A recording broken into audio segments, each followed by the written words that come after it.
Hey everyone, welcome back to my channel. In today's video, I'm giving you a full update on my current projects, what I worked on in March, and what's on my needles as we move into spring. I've made some exciting progress, and I can't wait to share what I've been working on, what I'm loving, and what's coming up next. So grab your current whip, settle in, because it's time for a cozy project update.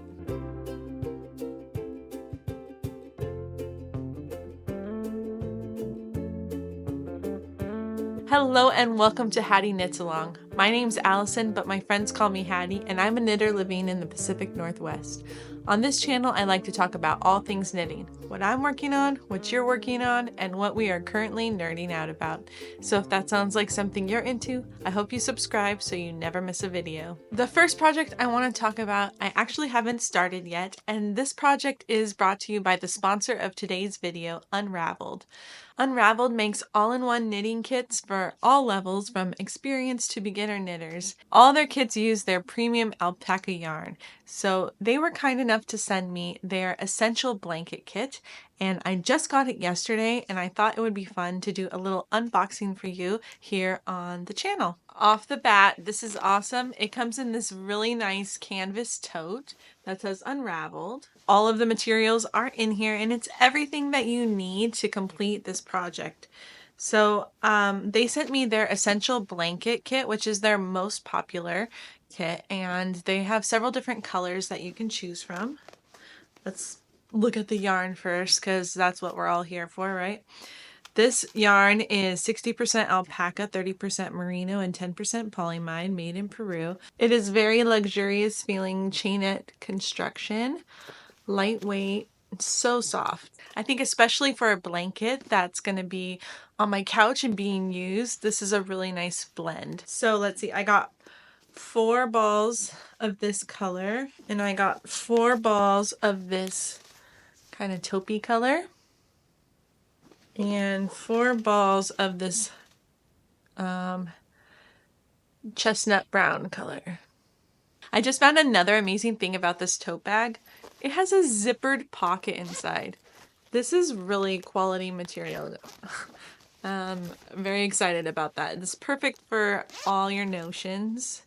And here is the Uno Essential Blanket. Little case with all of the instructions and my needles, which it comes with a 32-inch pair of US 9, which is 5.5 millimeter ChiaoGoo premium bamboo needles. Obviously, ChiaoGoo is my favorite. I usually knit with metal needles, but I think these bamboo ones will be really fun to use because the only bamboo needles I've ever used are Clover, and I know ChiaoGoo makes a really nice product, so I'm excited to try these out. A little notions pouch here. This little tag that you can sew on that says made with heart love. Oh, that's very cute. We have a tapestry needle, and we have 2 little stitch markers. So literally everything you need to finish this project is in this bag. And then here's all of our instructions that we need for this blanket. This blanket is a pretty simple blanket. It's just garter stitch back and forth, but it does have a nice I-cord edge that you complete as you are knitting the blanket, which I love that because when you're done, you are done. You don't have to go back and do a border. Also, what's really nice about having a blanket is that gauge isn't quite as important as it would be in a garment. So you know, if you are a beginner knitter, this is a really nice opportunity to try out knitting, have a finished object that is so usable in your home, but you can practice your knitting without worrying too much about gauge. I mean, it's a very simple pattern, so there's not a lot of instructions, but I think they're all there. And then they even have a QR code for some tutorials on the back, and I think that all sounds wonderful, and I can't wait to cast that on. I love that it already has the bag, the project bag, ready to go, so I can just put it all back in here, and whenever I'm ready to sit down and get some nice easy garter stitch in, I will start this project. I'll keep you updated over the next few weeks on how I'm working on this project and what I think about this yarn as I'm working on it. So stay tuned for all of that. But if you are interested in trying out an unraveled kit for yourself, you can go ahead and click the link down in my bio. It's unraveled.store/HattieKnitsAlong, or you can use my code HattieKnitsAlong for 10% off your first kit. I really hope that you enjoy it as much as I hope I'm going to enjoy it. So let me know what you think down below. I decided to start out this video with a finished object. My Farmer's Daughter Fiber Sock Squad yarn came in March. It was based off of this Land and She picture, which is called Inky Snake. And it was their Highwood sock base, which I'm not going to remember what that is, but it's their Highwood sock base. And these were the colors that came in: a beautiful orange with lots of variegation, yellow and orange, and then this really nice solid turquoisey blue color. And I decided to knit up Summerlee's new socks called the Comfort Core socks. So let me just show you one. So you start off with a nice tall ribbed leg with some stripes. This is kind of her take on an athletic sock. She wanted to get the feeling of an athletic sock, but in a hand knit sock. And you know, a lot of times athletic socks hug your foot in a really comfortable, supportive way, and that is not always the case with hand knit socks. I do find some of my socks, as I'm wearing them, stretch out and can slide around my foot. So this was her attempt to mitigate those issues. And this sock, let's see, so it has a nice tall leg, and then it has some seeds. Oh, it has, you know, her classic heel flapping gusset with the slip stitches, and then the top of the foot has seed stitch, and then in the middle, right where your arch is, and you kind of have to try it on to know exactly where to start this, but you do a series of slip stitching. So like one round is knitting, and then the next round you're slipping every other stitch, and that really sucks in the middle section where your arch of your foot is.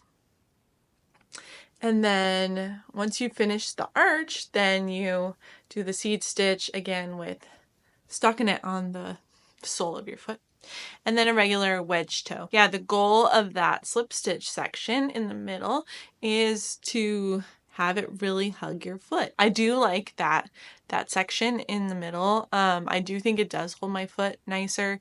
I've worn these socks several times already, and I haven't had any problems with them sliding around my foot. The seed stitch part is not my favorite, and it's not my favorite look. And it might be this yarn, this really variegated yarn. Here, you can look at it again. And also, seed stitch is not my favorite thing to do. It's kind of monotonous. Knit, purl, knit, purl, knit, purl. I think it would be interesting to try this same technique with the arch support, but just do like a plain vanilla sock or a ribbed sock. I do love a really tall ribbed leg. I love that so much, and I love a ribbed sock in general, so that might be fun to play with.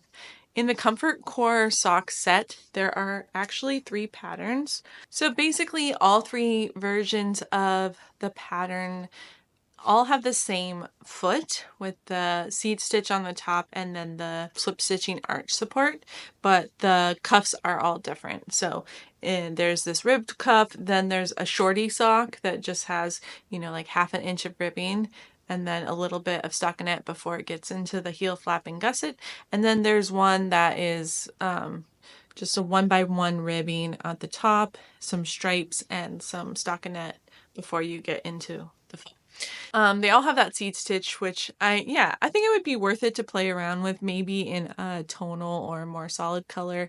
I would like it better, but I mean, these are still really comfy. Yeah, I'm glad that I'm still making my socks and keeping up with finishing them every month. In that vein, I am going to show you the April Farmer's Daughter Fibers Sock Squad yarn. So if you subscribe to Sock Squad and you have not received your April yarn yet, this is a spoiler alert, and I will put down here the timestamp that you can jump to so that you don't get spoiled on the yarn.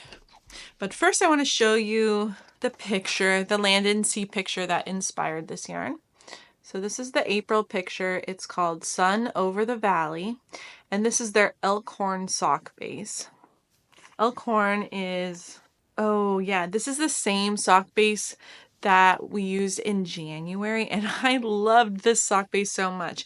It's 80% superwash Punta Arenas Merino and 20% nylon. And that Punta Arenas Merino are the sheep that are raised in South America in the, I think, in the Patagonia Valley. And this yarn is so soft. I really enjoy this yarn. So, oh, here's the color. Forgot to show you. So we have this really great, like, burnt sienna color, and then this mustardy color with lots of speckling, like blues and grays.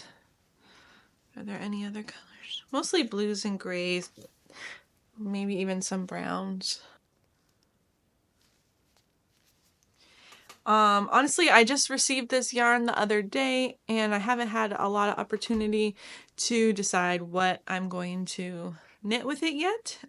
I'm part of Summerlee's Colorwork Cuff Club, and she already released the April pattern for that, and it was like little rainy clouds, which is very cute, but this combo doesn't really say rainy clouds to me. So I will look through my books and see if I can find something that I'm inspired by. But I do love this color, and I obviously really love this base. It's so soft. So I will definitely find something fun to make with that. I might make one of Jessie Maid's socks that she's recently come out with, because I've been wanting to do that. So we'll see about that. So that's my sock update. The next major update that I want to give you guys is all about my Mozart Pullover by Caitlin Hunter. So I have this in my lovely Sacred Sheep bag that I got at Sacred Sheep this year. And I have made some great progress on this. I think last time I showed you, I had a swatch. But now I have most of a sweater. So the Mozart Pullover is a lace and cabled sweater that is meant to be pretty cropped, and she designed it in a yarn Knitting for Olive Double Merino, which is a chainette constructed yarn that is no longer available, so I couldn't use that yarn, and I ended up buying Pearl Soho's Note, which is I believe it's 80% merino, 20% alpaca, but I will put that here if I am wrong. But I have this in the color Vintage Celadon, which is this really kind of pretty light denim color. And I know it's light denim because I was wearing some of my favorite jeans while knitting this, and I was like, that is the same color. So I don't think I'll be wearing this sweater with those jeans, but that's okay. I can have lots of different things I can wear them with. It will be very cropped. I'm already on the ribbing here, so I'm supposed to do 3 inches of ribbing, and I haven't measured this, but I'm guessing I'm at like 1.5 inches. And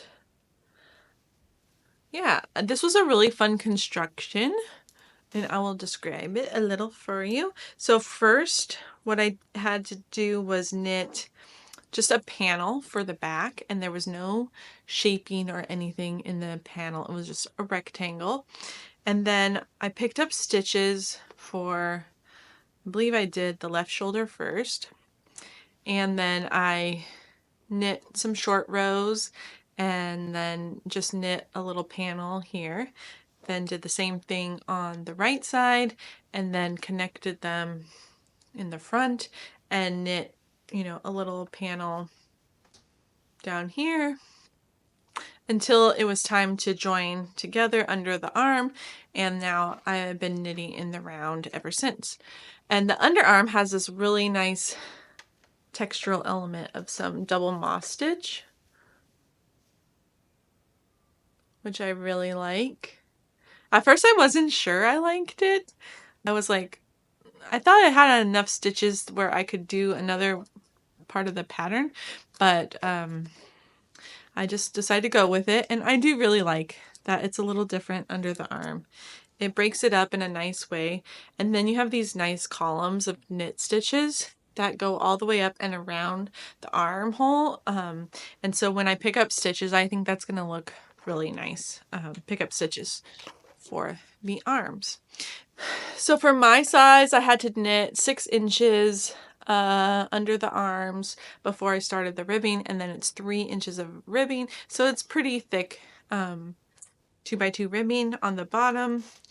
And I do think this will block and grow a bit, especially I would like to see it block out this way a little more so you can see the space in between those patterns a little bit more than you see them now, because that's how it is in the pattern pictures.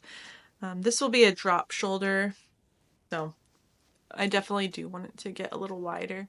And I will pick up stitches for the collar. So somebody mentioned on here, I have been having like a lot of extra yarn lately in my projects when I'm done. And somebody mentioned in the comments to just knit,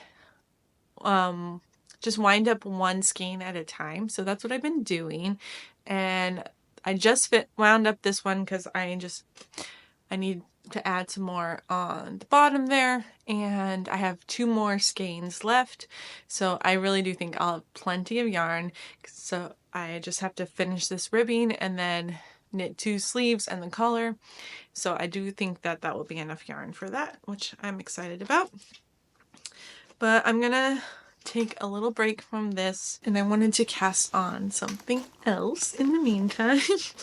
This morning I decided to cast on a new project since I was at kind of a natural stopping point with my Mozart Pullover being at the end of a ball of yarn, and I needed to wind up some more yarn for that. I decided to wind up a little bit more yarn for a different project and cast that on. Also, I'm going out of town for a couple of days, and I wanted to have a nice smaller portable project to bring with me, and I thought this would be the perfect one. Plus, one of you lovely viewers bought this pattern for me on Ravelry, and I really appreciate it. So I thought in honor of you, I needed to cast it on, and that is the Frame Your Face cowl that I have had the yarn for since November, but have yet to cast on. Frame Your Face Cowl is a pattern by Andrea Mowry, and it is a colorwork cowl that you knit in a tube and then twist and then mattress seam together so that it has a nice kind of Mobius scarf effect. And she has a sport weight version and a worsted weight version, but I'm doing the sport weight version in the same colors that she used, which are Obsidian and Natural. And these are both Sprite by Ritual Dyes. And Sprite is a 3-ply sport weight yarn that is 60% merino and 40% Corriedale. It's 325 yards for 100 grams. I really love the feel of this yarn. It's not like super soft, but it's not rustic either. It's kind of a sturdy yarn, but I think it's really good for color work. Of course, I did not swatch for this project because who has time for that? But also I think for this cowl, like, the gauge is not quite as important as for a garment. But let's see if you can see. I just started this morning, so I've got some, like, 1 star done all the way around. One thing that's cool about this in knitting it as a tube is that the inside is quite a mess with floats. Kind of long floats too. Which of course I could make my floats shorter if I wanted to. But, you know, as I'm knitting this, I'm noticing my finger getting caught sometimes in the floats. But when you seam it together, all of the floats are hidden away on the inside of this cowl and you will never see them. There's never going to be a wrong side or a right side for this cowl, and in that regard, I really like that. I think color work is the perfect use of that type of construction because then you don't have to worry so much about making your floats nice and neat and short. The other problem I'm having is that I think I need a cable that's like 1 inch shorter than this. She calls for a 16-inch cable or needle. And I haven't measured this, but it's the smallest cable that came with my ChowGoo interchangeable set, and it's size 4 needles, which I do believe my size 4 tips are 5 inches. So I think this would be a great use of the shorties. If you ever get the ChowGoo twist shorties, this would be a great use for that when you're knitting in the round in a smaller circumference, and the giant needles are just making it a little too stiff and hard to spread out. But the nice thing is that it's forcing my stitches to be very spread out, so I know that my floats aren't going to be too tight and my fabric isn't going to get bunchy. So that's nice. I do have a set of ChowGoo shorties, but I only have them for the smallest sizes, which I believe are 0 to 3, and this calls for a size 4. So I don't have a size 4. I don't have the larger or the medium size shorty set. Maybe one day, but not today. I am really enjoying this. I think it's going to be the perfect amount of brain stimulus for going on this trip. It's only 2 balls of yarn. I just have to make sure I keep my cakes pretty organized and not all twisted up. I am going to be flying on an airplane, so I think this will be a nice, easy thing to bring on a plane. I'll be riding a lot of public transportation, so this will be good for that as well. I really love the high contrast of the black and white, and it's not really something that I have yet, so I'm excited to put it all together. See how far I can get by the end of the weekend. The last project that I have to show you this time is a test knit that I am doing for Alicia Plummer. If you recall, a few months ago I did a test knit for her, a pair of socks, and this is going to be a sweater. She did post for a call for testers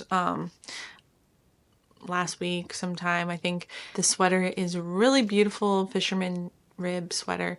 It's knit out of Mancha Lopez, which is a unspun yarn from Wool Dreamers. I think they're out of Spain, and it's called Mancha Lopez because the Lopi is that unspun yarn, but mancha is for these sheep that are the same sheep that we use their milk to make manchego cheese. So that's pretty cool that these sheep are doing double duty of giving us their lovely milk for manchego cheese and also their lovely wool for this unspun yarn. So I was really a big newbie when it came to unspun yarn. I mean, I still am. And I'm definitely calling out to all of you, my lovely viewers, to offer me any advice that you might have when working with unspun yarn. I did watch a couple of videos on YouTube about working with it, and I'll link the one I watched down below. But basically, the way it comes is in these plates.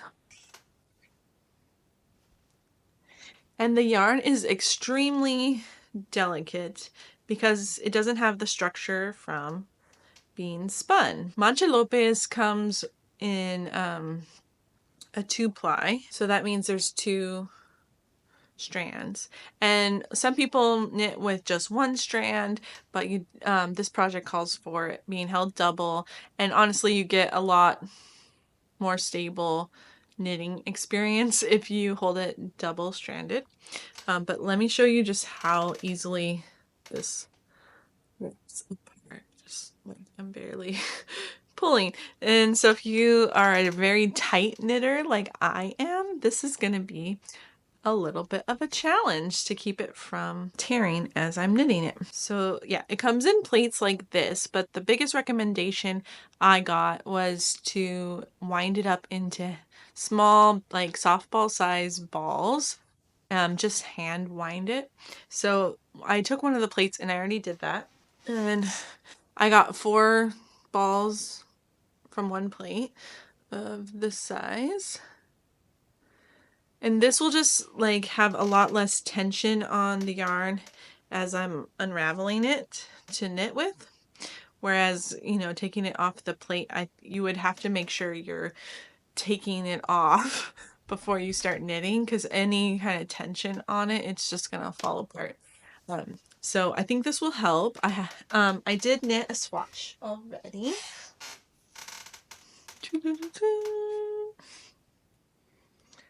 And I really love how soft and lightweight this is. I mean, it is so lightweight. And I do know that unspun yarn is quite warm because it's unspun. There's so much air trapped between the fibers, and the air is what keeps you warm. So it adds as like another layer of insulation on you and traps your body heat within you. So that's what keeps you nice and warm. So that's why like alpaca yarn is really warm, because there's lots of air trapped in the alpaca.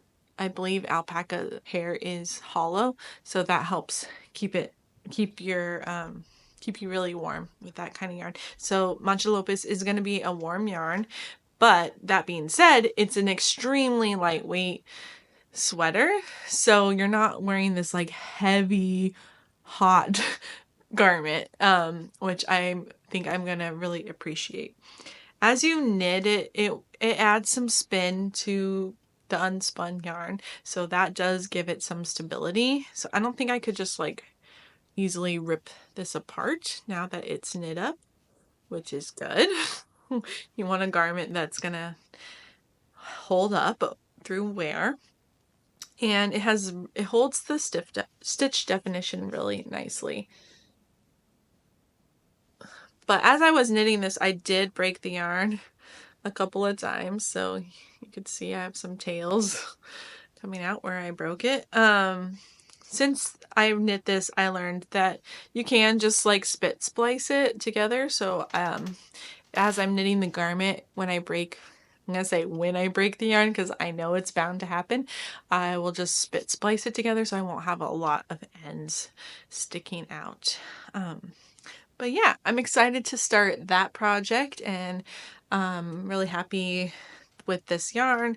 I got it from Close Knit in Portland, and I just ordered it online, and it's very reasonably priced too. I believe each plate was $17, and it's 100 grams of wool, so that's a really good deal. The pattern says for my size that I will need 4 plates, so we'll see if I use all those up, but I am going to just wind up those balls as I need them. I'm not going to wind all of my plates up right away, just in case I don't use it all.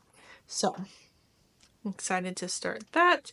I'm not sure how much she's gonna want us to talk about once we really get started on the sweater, so you might not see it until I'm all done, but I will definitely be taking lots of notes about my experience working with Unspun and share all of the things that I learned with you down the way. But please, please, please leave me some tips down below, because I just want to make sure that I'm very well prepared and do the best that I can on this test knit. that is all I have for you today. Thank you so much for being here and for liking this video and leaving your comments down below. I appreciate each and every one of you for showing up and just being amazing people. Thank you also to the other person that bought me the artist shawl pattern on Ravelry. Just getting those little gifts makes me so happy you don't understand. It really brightens my day and it makes this all feel worth it. So thank you so much to all of you for the time that you put into watching my videos and commenting and liking. And don't forget to subscribe if you haven't yet. I will see you in the next video. Thank you. Bye.